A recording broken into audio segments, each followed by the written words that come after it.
Moinabad drugs కేసులో 6గురికి positive వచ్చినట్లు ఈగల బృందం ఎస్పీ గిరిధర్ తెలిపారు. డ్రగ్స్ తీసుకుంటున్నారనే సమాచారంతో ఫామ్ హౌస్ పై రైడ్ చేశామని ఎస్పీ తెలిపారు.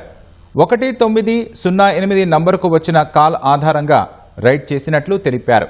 పోలీసులు రైడ్ చేసిన సమయంలో నమిత్ అనే వ్యక్తి కాల్పులు జరిపినట్లు తెలిపారు. నిందితులపై ఎన్డీపీఎస్ చట్టం ప్రకారం చర్యలు తీసుకుంటామని ఎస్పీ గిరిధర్ తెలిపారు.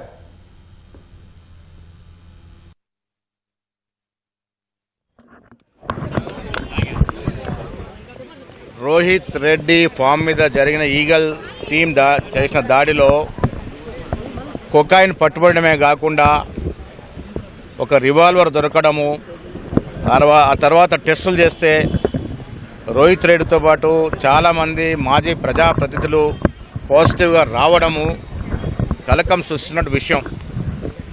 10 ఏళ్లుగా కేసీఆర్ కేటీఆర్ రాజ్యంలో యథేచ్ఛగా డ్రగ్స్ సరఫరా జరిగింది తెలంగాణకి. యువతరం చాలా పాడైంది. మాలాంటి వాళ్ళం కొడుకుల్ని చిన్నపిల్లలుగా చూసుకోవాల్సిన పరిస్థితులు ఏర్పడతా ఉన్నాయి.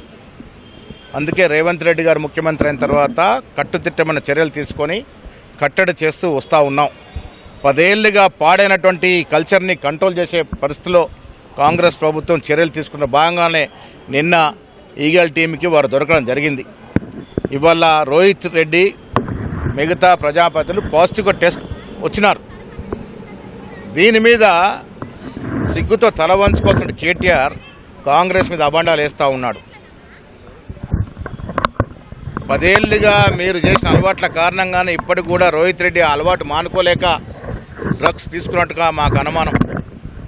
కేటీఆర్ బ్యాచ్ అంతా కూడా ఇదే రకమైనటువంటి డ్రగ్స్కి అలవాటు పడినారు. కాబట్టి ఆనాడు మా పీసీ అధ్యక్షుడు రేవంత్ రెడ్డి గారు ఇచ్చిన ఛాలెంజే మళ్ళీ ఇస్తూ ఉన్నాను. రేపు అసెంబ్లీ సమావేశాలు ఉన్నాయి, రండి డాక్టర్లు పిలుద్దాం, మేము అందరం మళ్ళీ ఒకసారి టెస్టులు చేసుకుందాం. డ్రగ్స్ టెస్ట్ చేసుకోవాల్సిన అవసరం ఉన్నది.